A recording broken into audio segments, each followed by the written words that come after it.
क्या करें? Hello hello, test 1 2 3। पिछले कुछ दिनों से Bharatiya Janata party excise policy के विषय में दिल्ली की चुनी हुई सरकार के ऊपर हमलावर है। और जब जब टेलीविजन डिबेट्स में इस पे चर्चा होती है तो भारतीय जनता पार्टी के प्रवक्ता कहते हैं, भाई कुछ गड़बड़ नहीं की तो जांच से डरना कैसा, जांच होने दीजिए, जो दूध का दूध पानी का पानी साफ हो जाएगा। आज ये बात सीधा भारतीय जनता पार्टी से हम पूछना चाहते हैं। डिप्टी चीफ मिनिस्टर और एक्साइज मिनिस्टर मनीष सिसोदिया जी ने कुछ सवाल उपराज्यपाल महोदय के ऊपर उठाए हैं और इल्जाम यह है कि उपराज्यपाल ने कुछ फैसले एक्साइज डिपार्टमेंट की पॉलिसी में ऐसे किए जिससे चुनी हुई सरकार को, यानी कि सरकारी खजाने को कई हजार करोड़ का नुकसान हुआ। बात एलजी की कर रहे हैं, press conference Bharatiya Janata party के राष्ट्रीय प्रवक्ता कर रहे हैं। इतना डर क्यों लग रहा है उनको? जांच होने दीजिए। पिछले 1 महीने से भारतीय जनता पार्टी के प्रवक्ता यही तो कहते थे हमें कि जांच से क्या डर, जांच होने दीजिए। अब भारतीय जनता पार्टी को एलजी साहब की जांच से क्या डर है, ये भारतीय जनता पार्टी बताए। जांच होने दीजिए। अगर कुछ नहीं किया तो कुछ नहीं मिलेगा, कुछ किया है तो मिलेगा। और वैसे भी सीबीआई तो आपकी अपनी एजेंसी है, केंद्र सरकार की इन्वेस्टिगेटिंग एजेंसी है। उससे सीबीआई को अगर जांच करने के लिए कहा जाता है तो डर किस बात का है, यह भारतीय जनता पार्टी बताए। क्या भारतीय जनता पार्टी के नेताओं को एलजी के इस आखिरी 48 घंटे पहले बदले हुए फैसले से कुछ फायदा हुआ है? कोई भारतीय जनता पार्टी के ऐसे नेता हैं जिनकी इसके अंदर मिलीभगत है? भारतीय जनता पार्टी अब जांच से क्यों घबरा रही है? मैंने प्रेस वार्ता देखी और उसके अंदर कई झूठ उस प्रेस वार्ता के अंदर कहे गए और अपने एलजी को बचाने की कोशिश भारतीय जनता पार्टी ने की। बार बार कहा जा रहा है कि दिल्ली के अंदर जब माइग्रेंट्स जा रहे थे, सरकार के यहां ऑक्सीजन की कमी थी, उस समय यह पॉलिसी लाई गई। सरासर झूठ है। दिल्ली के अंदर जो सेकंड वेव थी जिसमें ऑक्सीजन की कमी हुई, जिसके अंदर बहुत नुकसान हुआ, वो अप्रैल मई 2021 में था। ये तो आंकड़ा है, ये तो सबको पता है। ये पॉलिसी नवंबर 2021 में आई है, यानी कि उस सेकंड वेव के बाद आई है, उसके 6 महीने बाद आई है। भारतीय जनता पार्टी का हर प्रवक्ता इन दोनों चीजों को कंफ्यूज करने की कोशिश करता है। मैं आप लोगों को समझाना चाहता हूं कि इस पॉलिसी के सबसे की फीचर्स क्या थे। कोई भी आदमी जो एक्साइज डिपार्टमेंट और एक्साइज के काम करने का तरीका समझता है, वो ये बात जानेगा, जहां पे सरकार द्वारा मान्यता प्राप्त दुकानें वाइन नहीं बेचेंगी, वहां पे नकली शराब का धंधा पनपेगा। ये एक थंब रूल है, ये पूरे संसार में लोग जानते हैं। अभी गुजरात के अंदर 70 लोग मारे गए नकली शराब पी के, क्योंकि गुजरात के अंदर सरकार ने दुकानें जो है बंद की हुई। आज बिहार के अंदर 11 लोगों की मौत हो गई, अखबार में छपा है, नकली शराब के कारण, क्योंकि बिहार के अंदर शराबबंदी है और नकली शराब का धंधा खूब पनप रहा है। तो एक थंब रूल है कि जहां पे जिस एरिया में आप मान्यता प्राप्त दुकानें नहीं खोलेंगे, वहां पे नकली गैर कानूनी शराब का धंधा पनपेगा, शराब माफिया पनपेगा, शराब माफिया को फायदा होगा, बूट लेगर्स को फायदा होगा। हां, सरकार को एक्साइज ड्यूटी नहीं मिलेगी। और दिल्ली के अंदर जितने लोग रहते हैं वो सब लोग जानते हैं, पुलिस वाले जानते हैं, एक्साइज वाले जानते हैं, जो लोग रहते हैं वो जानते हैं, भारतीय जनता पार्टी वाले भी जानते हैं। दिल्ली का करीब 40% आबादी अनऑथराइज्ड नॉन कन्फर्मिंग एरियाज के अंदर रहता है, सब लोग जानते हैं। नॉन कन्फर्मिंग एरियाज के अंदर शराब की पूर्ति कैसे होती है? बूटलेगर्स द्वारा होती है, शराब माफिया द्वारा होती है। उत्तर प्रदेश और हरियाणा से लाई हुई शराब बेच के होती है। शराब तो बिकती है, मगर उसमें दिल्ली सरकार को कोई एक्साइज ड्यूटी नहीं मिलती। इस पॉलिसी का मूल आधार यह था कि आपके यहां दिल्ली में कुछ वार्ड ऐसे हैं जहां पे 15 से लेकर 20 दुकानें हैं। मसलन ईस्ट दिल्ली के अंदर, पूर्वी दिल्ली के अंदर तो एक मॉल है जिसके अंदर करीब 15 दुकानें, एक मॉल में 15 दुकानें, सारी की सारी वाइन शॉप्स हैं। और दिल्ली के अंदर ऐसे बहुत सारे इलाके हैं, करीब 40% इलाका, जहां पे शराब की दुकानें हैं ही नहीं। तो दिल्ली सरकार की एक्साइज पॉलिसी का मूल आधार यह था कि हम इन 849 दुकानों को जो पहले थी उनको दोबारा से इक्वली डिस्ट्रीब्यूट करेंगे, बराबर से इनको सभी वार्ड्स में डिस्ट्रीब्यूट किया जाएगा। हर वार्ड में 3 दुकानों को रखा जाएगा और ये दुकानें पूरी दिल्ली के अलग अलग वार्डों में होंगी, ताकि कोई ऐसा वार्ड ना हो, कोई ऐसा इलाका ना हो जहां पे शराब माफिया पनपे, जहां पे बूटलेगर्स पनपे। ये पॉलिसी मई 2021 के अंदर एलजी साहब को भेजी गई। एलजी साहब ने इस पे चर्चा की, चुनी हुई सरकार से डिस्कशन हुआ। डिस्कशन करने के बाद एलजी साहब ने अपनी तरफ से सुझाव दिए। उन सुझावों को चुनी हुई सरकार ने माना और उस पॉलिसी को दोबारा उनके पास भेजा। एलजी साहब ने पूरी पॉलिसी समझी, पढ़ी, डिस्कस की, इसके बाद उस पॉलिसी को पास किया। उस पॉलिसी में यह कहा गया था कि आप पूरी दिल्ली के सारे वार्ड्स में बराबर इन शॉप्स को डिस्ट्रीब्यूट करेंगे। और एलजी साहब ने उस पॉलिसी पे हस्ताक्षर किए, उसको माना, क्योंकि उस पॉलिसी का मेन आधार ही ये था। अब जब वो पॉलिसी पास हो गई जून जुलाई के समय में और लोगों ने उसके टेंडर भर दिए, टेंडर ये भरे गए कि जो सबसे ज्यादा एक्साइज ड्यूटी सरकार को देने का टेंडर भरेगा, सरकार उसको दुकानें दे देगी, उसको ग्रुप दे दिया जाएगा कि आप ये ग्रुप चलाओ, आप ये ग्रुप चलाओ। सरकार ने जितना सोचा था, जितनी उस ग्रुप की वैल्यू रखी थी, 220 से 225 करोड़ एक ग्रुप की वैल्यू रखी गई। उसमें जब टेंडर हुए तो लोगों ने 275 से लेकर 350 करोड़ तक उसके लिए अपनी बिड डाली। मतलब सरकार के अनुमान से भी करीब 25% ज्यादा बिड गई।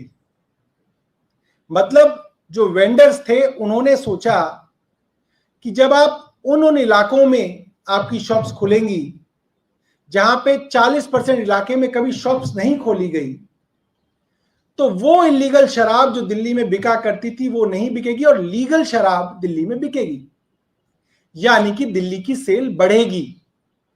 और उन्होंने अपने अंदाजे से और बिड करी ताकि सरकार को जितना एक्साइज मिलता था उससे 25% ज्यादा का टेंडर सरकार का छूटा। अब उन वेंडर्स ने सबने ये सोच के कि आप सारे के सारे वार्ड जो आपने उनको वादे किए हैं उसमें शॉप्स खुलेंगी, उसमें उनका अनुमान था और उन्होंने बिड खोल ली और उन्होंने अपनी दुकानों को किराए पे लेना शुरू कर दिया। उस समय जब 17 नवंबर को वो पॉलिसी इंप्लीमेंट होनी थी, यानी कि नई पॉलिसी के तहत सारी प्राइवेट दुकानें खुलनी थी, उससे 48 घंटे पहले माननीय उपराज्यपाल महोदय ने कहा कि भाई ये अनऑथराइज्ड कॉलोनी के जो वार्ड्स हैं उनके अंदर ये दुकानें नहीं खुलेंगी। यानी कि दिल्ली की 40% आबादी के लिए जो पूरी की पूरी कैलकुलेशन की गई थी, जो पूरी की पूरी शॉप्स आइडेंटिफाई की गई थी वेंडर्स द्वारा, लाइसेंसीज द्वारा, उसको आपने अंतिम समय में मना कर दिया। जाहिर सी बात है, किसी आदमी ने 100 रुपए का कोई टेंडर भरा कि वो 100 जगह 100% आबादी के लिए चला रहा है, आपने उसकी 40% आबादी उससे हटा दिया। आपने कहा इस 40% इलाके में आप शॉप नहीं खोल सकते, तो अब उसके पास मात्र 60% का इलाका रह गया। वो वेंडर्स और वो जो लाइसेंसीज थे वो हाई कोर्ट गए। एक बार नहीं, दर्जनों पिटीशंस हाई कोर्ट के अंदर पहुंचे और कोर्ट ने कहा कि अब आपको, क्योंकि अब आप इनको 100% एरिया ना देके 60% एरिया दे रहे हैं या कहीं पे 70% एरिया दे रहे हैं, तो आपको इनकी फीस भी उसी हिसाब से घटानी पड़ेगी और आपको अभी कम पैसा देंगे। तो सीधा सीधा सरकार का 30 से 40% रेवेन्यू का नुकसान एलजी साहब ने अपने एक ऑर्डर से किया, जो ऑर्डर उन्होंने पॉलिसी इंप्लीमेंट होने के बाद जिस दिन शॉप्स खुलनी थी उससे मात्र 48 घंटे पहले किया। अब डिप्टी सीएम का सवाल यह है कि अगर आपने 40% एरिया के अंदर दुकानें नहीं खुलने दी, तो पहले तो आपने सरकार का रेवेन्यू का नुकसान किया, क्योंकि जो लाइसेंसीज थे उन्होंने तो कोर्ट में जाके अपना पैसा कम करा लिया, नुकसान तो सरकार का हुआ। दूसरा, ऐसी बहुत सारी दुकानें थी जिनको इस फैसले का फायदा हुआ, क्योंकि उनकी सेल अब डबल ट्रिपल हो जाएगी। जिनकी दुकानें उन इलाकों में थी या उन इलाकों के आसपास थी, उनका बम्पर लॉटरी लग गई और उनकी सेल बढ़ गई। और जिन लोगों को वैध लाइसेंसी शॉप से शराब मिलनी थी, वो अब बूटलेगर से और शराब माफिया से शराब लेंगे। यानी कि फिर से 2 नंबर की शराब लाने का रास्ता आपने दिल्ली के अंदर खोला और शराब माफिया को और गैर कानूनी शराब बेचने वालों को एक बड़ा फायदा पहुंचाया गया। यह इस फैसले से साफ होता है। मनीष जी ने सीबीआई को एक खत लिखा है कि उपराज्यपाल ने बिना ये चुनी हुई सरकार से बात किए, बिना ये डिसीजन लिए, बिना किसी से डिस्कशन किए ये डिसीजन ले लिया। 3 महीने पहले आपने जून में कहा कि आप सब जगह दुकानें खोलेंगे, आपने उस पॉलिसी को साइन किया। जून जुलाई में आपने साइन किया, नवंबर में आपने फैसला पलट दिया। तो ये जो हजारों करोड़ रुपए का फायदा कुछ लोगों को हुआ और हजारों करोड़ रुपए का नुकसान सरकार को हुआ, उसकी जांच क्यों नहीं होनी चाहिए? और अगर जांच हो रही है तो इसके अंदर भारतीय जनता पार्टी को क्या समस्या है? भारतीय जनता पार्टी क्यों जांच से घबरा रही है? भारतीय जनता पार्टी जांच से क्यों डर रही है? ये हमारा जो है आज की प्रेस कॉन्फ्रेंस का जो है मेन मुद्दा है कि भारतीय जनता पार्टी एलजी को बचाने की कोशिश ना करे। हम जांच का जब स्वागत कर रहे हैं, भारतीय जनता पार्टी इस जांच का स्वागत करे। अगर आपका कोई सवाल हो तो आप पूछ सकते हैं। ये पॉलिसी आई थी जून में आई थी, लेकिन नवंबर की बात हम कर रहे हैं। उनका ये कहना है कि उस समय से अभी तक क्यों, अगर इतना बड़ा स्कैम, इतना बड़ा घोटाला था, तो उस समय से अभी तक क्यों बैठी थी हमारी पार्टी? बैठी नहीं थी, कोर्ट्स के अंदर ये मामला चल रहा है तभी से। कई बार दिल्ली सरकार ने रिप्रेजेंटेशन एलजी साहब को दिया है। ये जो भी आदमी बीजेपी का कह रहे हैं उनसे कहिए कि जरा कोर्ट के अंदर वो फैसले तो पढ़िए।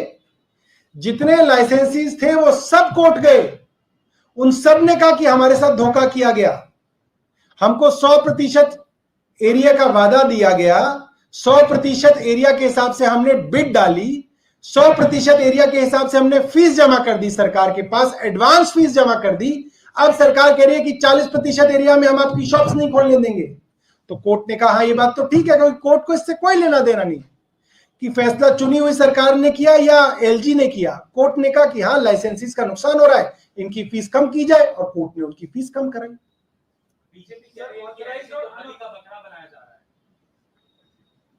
नहीं देखिए, बीजेपी कुछ भी कह रही हो, मगर ये तो तथ्य है ना। एक पॉलिसी जिसको एलजी ने मई में देखा, डिस्कशन किया, जून में देखा, समझा, और उस पॉलिसी का मूल आधार ही है, आप उस पॉलिसी को देख लीजिए, उसका मूल आधार ही ये है। जब वो पॉलिसी आई थी, कई बार उसके बारे में प्रेस कॉन्फ्रेंस हुई, उसका आधार ही ये था कि जो अनसर्व्ड एरियाज हैं दिल्ली के करीब 40% एरिया, जहां पे आज कच्ची, नकली, हरियाणा से लाई हुई, बिना ड्यूटी पेड शराब बेची जाती है, उस एरिया में अगर ड्यूटी पेड शराब बेची जाएगी तो सरकार को एक्साइज का फायदा होगा, शराब माफिया की कमर टूटेगी। और कोई सवाल है तो आप पूछिए।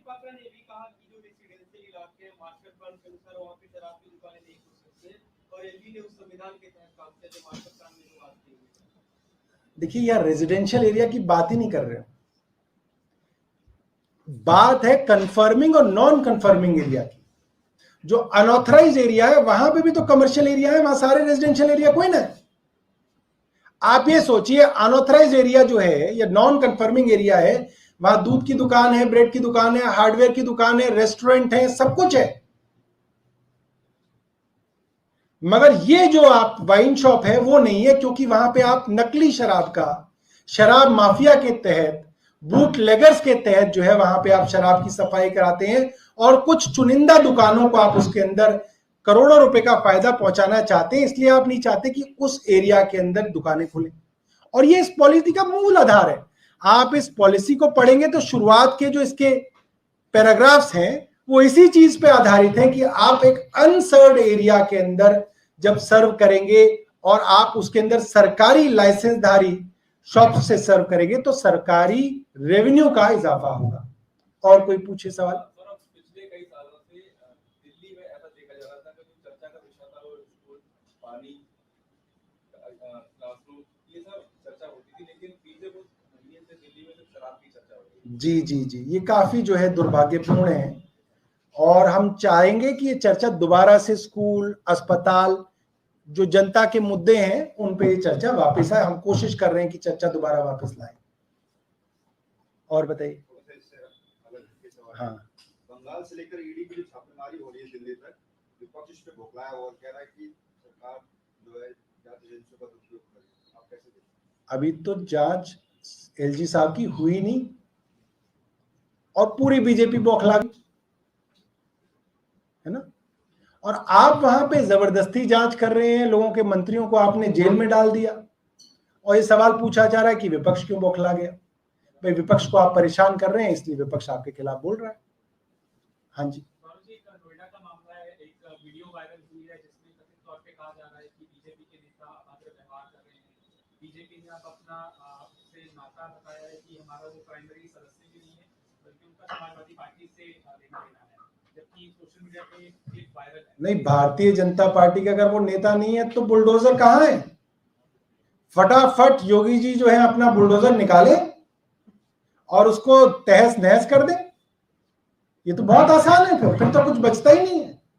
फिर तो समाजवादी पार्टी का तो अब तक तो बुलडोजर चले जाना चाहिए था, इतनी चर्चा ही नहीं होनी चाहिए थी इस चीज के ऊपर।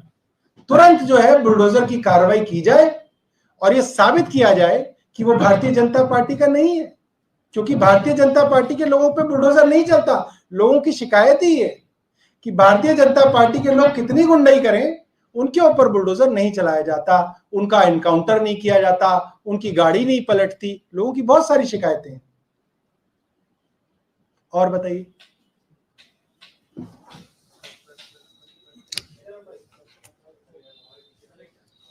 क्या करोगे? टिकटॉक भाई, टिकटॉक।